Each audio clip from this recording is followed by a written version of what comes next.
here I am in the woods. Yes, I wanted to. Well, actually, my personality really didn't want to do this. I was like, no, I can't be bothered. That's like a massive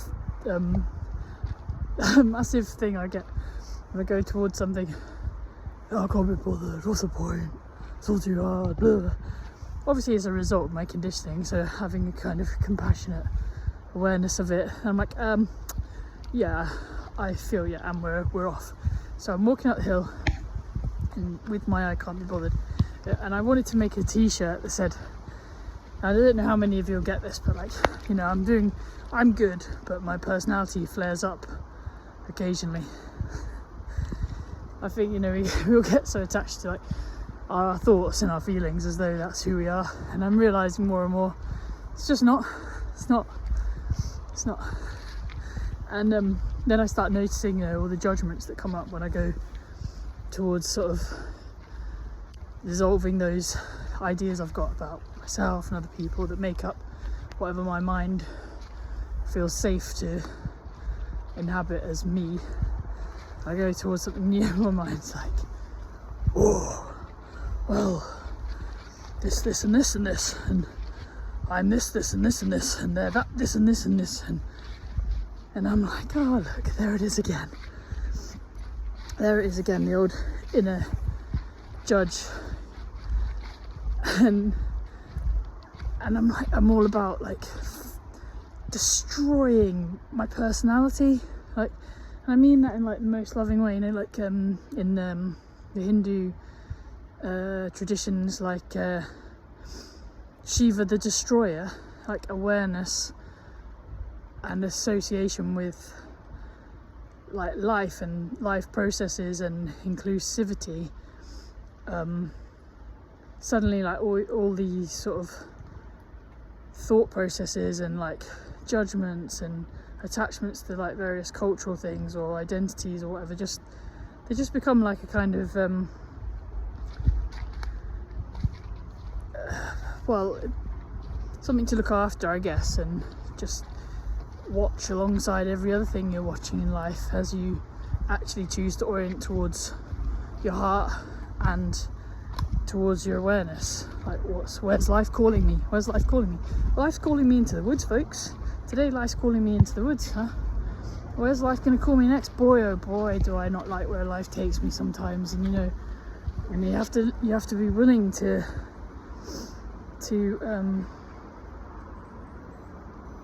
be misunderstood. And I haven't been willing to be misunderstood.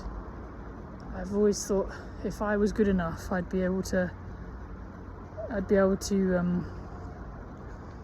bridge the gap or make someone understand or whatever. And there's sort of a sadness in that, you know. So, you know, you look at me, I've got bags on my bags. I'm really in the thick of it. So as I go towards like orienting away from whatever my insecurities are and my things that I think I need and I want and towards like how can I be of service, like what's the most loving thing to do right now, really loving, like not people pleasing or martyring myself or whatever, what's really the most loving thing to do. And you know, what if I just accepted that I was so deeply flawed and full of judgments and contempt and just noticed that and didn't act into it. Just, oh look, there's the old merciless critic again, and have some compassion for where that's formed, not just in me but, you know, over the generations. And as I release all that fear and anger and frustration and helplessness from my system into, you know, being willing to share my process and share my connection with aliveness, not needing anyone to sort of think it's great because I'm okay, then it's like I'm doing that work not just for me but for my ancestors,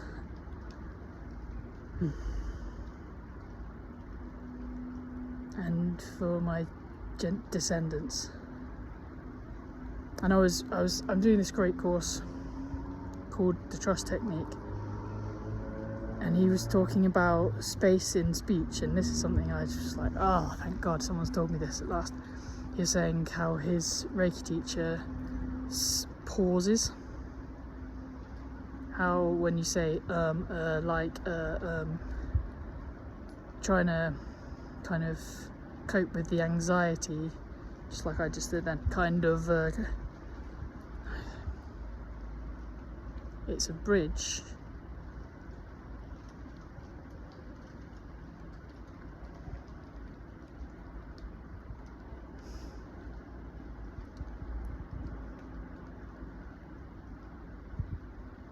While you connect to what you really want to say.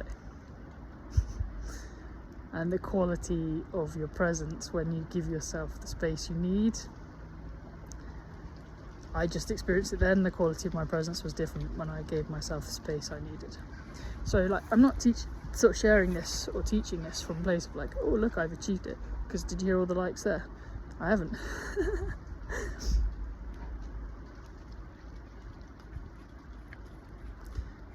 When I practice it though,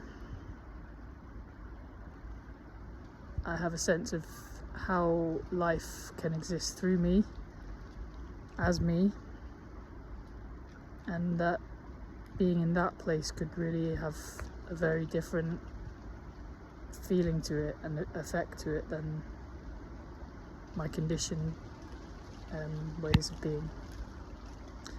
So, hooray for being human and mucking it all up.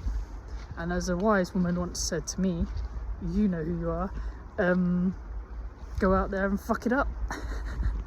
Because it's a good way to learn, and all the pain and all the grief and whatnot can free you up to be more loving and give more space for people to be who they are.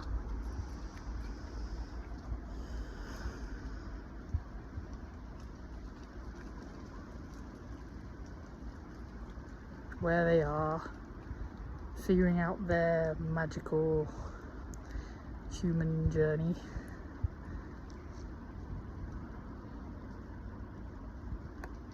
And that's a nice thing. So I'm grateful to be here and just share very imperfectly on a day when I don't really want to, because the idea is to keep showing up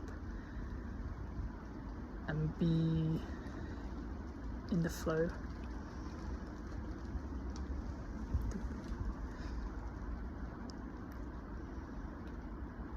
My name is Alex. If you want to be in touch with me, you can.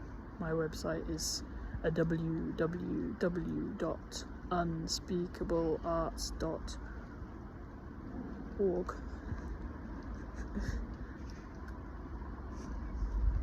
.org.